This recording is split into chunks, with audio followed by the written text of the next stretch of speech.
ಬಹುಶಃ ನಾವಿಂದು 5G ಯುಗದಲ್ಲಿದ್ದೇವೆ. ನಮ್ಮೆಲ್ಲ ಪೋಷಕರ ಕನಸು ಇಷ್ಟೇ, ನನ್ನ ಮಗು ಇವತ್ತು LKG ಮುಗಿಸಿ, UKG ಮುಗಿಸಿ, ಡಿಗ್ರಿ ಮುಗಿಸಿ, ಪದವಿ ಮುಗಿಸಿ 1 ತಿಂಗಳ ಒಳಗೆ ನನ್ನ ಮಗು ಪ್ರಶಸ್ತಿ ಪ್ರದಾನವನ್ನು ಮಾಡುವಂಥ ಕಾರ್ಯಕ್ರಮ ಮಾಡಬೇಕಂತ ಸ್ಪೀಡಲ್ಲಿದೆ. ಎಲ್ಲರ ಪೇರೆಂಟ್ಸ್ ಕನಸು ಅಷ್ಟೇ.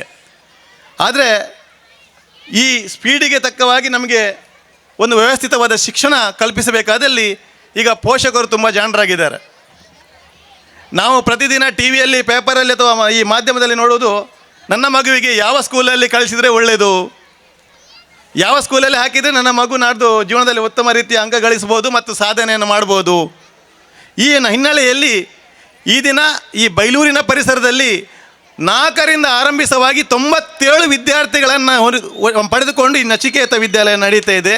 ತುಂಬ ಸಂತೋಷ. ಮುಖ್ಯವಾಗಿ ಗೌರವಾನ್ವಿತ ಶಿಕ್ಷಕರು ಇವತ್ತು ನಾವು ಸನ್ಮಾನವನ್ನು ಸ್ವೀಕರಿಸಲಿಕ್ಕಿದ್ದಾರೆ. ಇನ್ನು ಅಡುಗೆ ಮಾಡುವವರು ಇಲ್ಲಿ ಏನಾಗಿದೆ ಅಂದರೆ, ನನ್ನ ಮಗು ಇಲ್ಲಿ ಶಾಲೆಗೆ ಬಂದಾಗ ಹೇಳೋದಷ್ಟೇ, ಇವತ್ತು ಅಜ್ಜನ ಕೈಪು ಬಾರ್ ಲಾಯ್ಕಾತೀನಿ ಅಂತೇಳಿ. ಅದು ನಮಗೆ ಖುಷಿ ಕೊಡೋದು. ಪಾಠದ ಬಗ್ಗೆ ಮಾತು ಬಿಡಿ, ಅದೆಲ್ಲರಿಗೂ ಗೊತ್ತಿದೆ. ಪಾಠ ಎಷ್ಟು ಕಲಿತರೂ ಕೂಡ ಪೋಷಕರ ರೆಸ್ಪಾನ್ಸಿಬಿಲಿಟಿ ಅಷ್ಟೇ ಇದೆ. ಇಲ್ಲಿ ಮಗು ಶಾಲೆ ಬಂದ ತಕ್ಷಣ ಮಗು ರ್ಯಾಂಕ್ ಬರಬೇಕು ಅಥವಾ ಫಸ್ಟ್ ಬರಬೇಕನ್ನೋ ಅಭಿಪ್ರಾಯ ನಾವು ಬಿಟ್ಟುಬಿಡ್ಬೇಕು. ಕಾಂಪಿಟೇಷನ್ ತುಂಬ ಇದೆ ಜೀವನದಲ್ಲಿ. ಈಗ ಸ್ಟೂಡೆಂಟ್ ಲೈಫಲ್ಲಿ ಕೂಡ ಹಾಗೆ ಪೋಷಕರು ಕೂಡ ಶಿಕ್ಷಕರಂತೆ ಮಕ್ಕಳಿಗೆ ತಮ್ಮ ಕೊಡುಗೆಯನ್ನು ಮನೆಯಲ್ಲಿ ಸಮಯವನ್ನು ನೀಡಬೇಕು.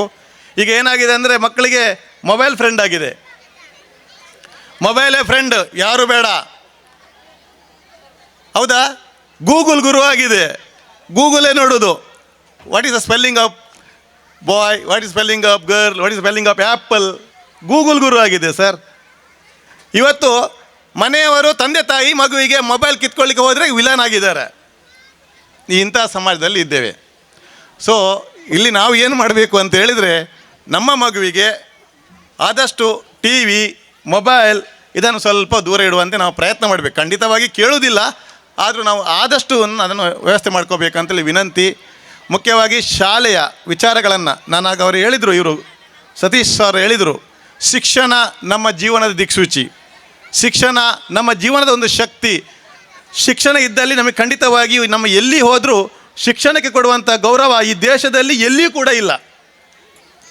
ಹಾಗಾಗಿ ಶಿಕ್ಷಣವನ್ನು ಬಾಲ್ಯದಲ್ಲಿ ಪಡೆದುಕೊಂಡು ಈ ಒಳ್ಳೆಯ ರೀತಿಯ ಸಂಸ್ಕಾರಯುತವಾದ ಶಿಕ್ಷಣ ನೀಡ್ತಾ ಇದ್ದಾರೆ. ನಮ್ಮ ಒಂದು ಆಸೆ ಇಷ್ಟೇ, ಪೋಷಕರಾಗಿ ಇದುವರೆಗೆ ಒಳ್ಳೆಯ ರೀತಿಯಲ್ಲಿ ಶಿಕ್ಷಣವನ್ನು ಕೊಡುತ್ತಿರುವ ನಚಿಕೇತ ಇನ್ನಷ್ಟು ಕೆಲವು ಬದಲಾವಣೆಗಳೊಂದಿಗೆ ಹೊಸ ಆಡಳಿತಾಧಿಕಾರಿ ಶ್ರೀಹರಿ KV ಅವರು ಬಂದಿದ್ದಾರೆ. ಹೊಸ ಏನು ಹೇಳ್ತಾರೆ, ಹಳೆಬೇರು ಹೊಸ ಚಿಗುರು. ಹಳೆಬೇರು ಇದೆ, ಹೊಸ ಚಿಗುರು ಇದೆ. ನಮ್ಮೆಲ್ಲರ ಸಹಕಾರ ಖಂಡಿತವಾಗಿ ಇದೆ. ನಚಿಕೇತವನ್ನು ದಯವಿಟ್ಟು ಮುಂದಿನ ದಿನಗಳಲ್ಲಿ ಬದಲಾದ ನಚಿಕೇತವನ್ನು ಕಾಣಲಿಕ್ಕೆ ನಾವು ಬಯಸುತ್ತೇವೆ. ದಯವಿಟ್ಟು ಇದನ್ನು ನಾನು ಪೋಷಕರ ಎಲ್ಲರಲ್ಲಿ ಮನವಿ ಮಾಡ್ತೇನೆ. ಖಂಡಿತವಾಗಿಯೂ ಶಾಲೆ ಅಭಿವೃದ್ಧಿಯಾಗಲಿ, ಮಕ್ಕಳೆಲ್ಲ ಕಲಿತರಾಗಿ ಒಳ್ಳೆಯ ವಿದ್ಯಾರ್ಥಿಗಳಾಗಲಿ.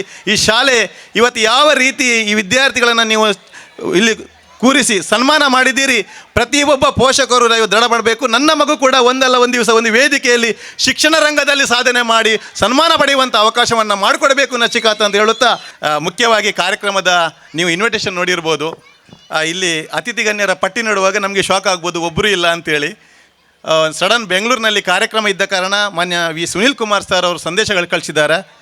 ಏನಂದರೆ, ಶಾಲೆಯ ಕಾರ್ಯಕ್ರಮ ಈ ವರ್ಷ ನನಗೆ ಬರಲು ಸಾಧ್ಯ ಇಲ್ಲ, ಮುಂದಿನ ವರ್ಷ ಖಂಡಿತವಾಗಿಯೂ ಕಾರ್ಯಕ್ರಮದಲ್ಲಿ ನಿಮ್ಮೊಟ್ಟಿಗೆ ಇದ್ದೇನೆ ಅನ್ನುವ ಭರವಸೆ ಮತ್ತು ಫೋನ್ ಮೂಲಕ ಸಂದೇಶವನ್ನು ಕಳಿಸಿದ್ದಾರೆ. ಅವರಿಗೆ ವಿಶೇಷವಾದ ಧನ್ಯವಾದ ನೀಡುತ್ತಾ, ನಂತರ ನಮ್ಮ ಸುರೇಶ್ ಕುರ್ಮೆ ಶಾಸಕರು ಕಾಪು ಇವರು ಹೇಳಿದ್ದಾರೆ ಏನಂದರೆ, ಅವರಿಗೆ ಖಂಡಿತವಾಗಿ ನಚಿಕೇತ ಶಾಲೆಗೆ ಒಂದು ಬರಲೇಬೇಕು ಅನ್ನೋ ಒಂದು ನಮ್ಮಲ್ಲಿ ಒಂದು ಹೇಳಿದ್ದಾರೆ. ನಾನು ಕೇಳಿದ್ದೇನೆ, ಯಾವ ರೀತಿಯಾದರೂ ನಾನು ಅವಕಾಶ ಮಾಡಿಕೊಂಡು ಬರುತ್ತೇನೆ ಎಂಬ ವಿಷಯ ಹೇಳಿದರು. ಇವತ್ತು ಶ್ರೀಹರಿ KV ಅವರವರಿಗೆ ದೂರವಾಣಿ ಸಂಪರ್ಕ ಕರೆ ಮಾಡಿ, ನಾನು ಇಂದು ದಿವಸ ಬರೋದಿಲ್ಲ, ಇನ್ನೊಂದು ದಿವಸ ಖಂಡಿತವಾಗಿಯೂ ಶಾಲೆಯಲ್ಲಿ ನಿಮ್ಮೊಂದಿಗೆ ಇದ್ದೇನೆ, ಇಂಥ ಶಾಲೆಗಳು ಇನ್ನೂ ಮುಂದಿನ ಬೆಳವಣಿಗೆ ಆಗಬೇಕಂತ ಹೇಳಿದ್ದಾರೆ. ಇನ್ನು ಮುಂದೆ ನಮ್ಮ ವಿಶೇಷವಾಗಿ ನೀವು ನೋಡ್ಬೋದು, ಇನ್ವಿಟೇಷನಲ್ಲಿ ಇರುವಂಥ ಹೆಸರು ಗುರುರಾಜ್ ಗಂಟಿಹೊಳೆ. ಈ ಡ್ರೆಸ್ ಕೋಡ್ ನೋಡೋದು ನಿಮಗೆ ಗೊತ್ತಾಗಿರ್ಬೋದು. ಗುರುರಾಜ್ ಗಂಟಿಹೊಳೆ ಡ್ರೆಸ್ ಕೋಡ್ ನೋಡಿ, ನಮ್ಮ ಶ್ರೀಮಾನ್ ಅವರ ಡ್ರೆಸ್ ಕೋಡ್ ನೋಡಿ, ಇದೆಲ್ಲ ಭಾರಿ ಸಾಮ್ಯತೆ ಇದೆ, ಅದರ ಹಿನ್ನೆಲೆ ಬೇರೆ ಇದೆ. ಅವರಿಗೆ ಎಷ್ಟು ಅಭಿಮಾನ ಅಂದರೆ, ನನ್ನ ಹತ್ರ ಒಂದು 2 ಸಲ ಫೋನ್ ಮಾಡಿ, ಈಗ ಸ್ಟೇಜ್ ವೇದಿಕೆ ಹಿಂದುಗಡೆಗೆ ತಂದು ಒಂದು ಫೋನ್ ಮಾಡಿ, ಸರ್ ನಚಿಕೇತ ವಿದ್ಯಾಲಯದ ಕಾರ್ಯಕ್ರಮ ಒಳ್ಳೆಯ ರೀತಿಯಲ್ಲಿ ಆಗಬೇಕು ಅನ್ನೋ ನಾನು ಶುಭಾಶಯ ಕೊಡಿ. ಮುಂದಿನ ದಿನದಲ್ಲಿ ನಾನೊಬ್ಬ ಅಲ್ಲಿ ನನ್ನ ಈ ಶಾಲೆಯ ಒಂದು RSS ಹಿನ್ನೆಲೆ ಇದ್ದ ಕಾರಣ ನಾನು ಕಾರ್ಯಕ್ರಮ ಖಂಡಿತವಾಗಿ ನಿಮ್ಮೊಟ್ಟಿಗೆ ಇದ್ದೇನೆ ಅನ್ನುವ ಒಂದು ದೊಡ್ಡ ಮಾತನ್ನು ಸಹಕಾರ ಕೊಡ್ತೇನೆ ಮಾತನ್ನು ಹೇಳಿದ್ದಾರೆ. ಅವರಿಗೆ ಕೂಡ ಈ ಸಂದರ್ಭದಲ್ಲಿ ಧನ್ಯವಾದ ತಿಳಿಸುತ್ತಾ ನನ್ನ ಮಾತನ್ನು ಮುಗಿಸ್ತೇನೆ.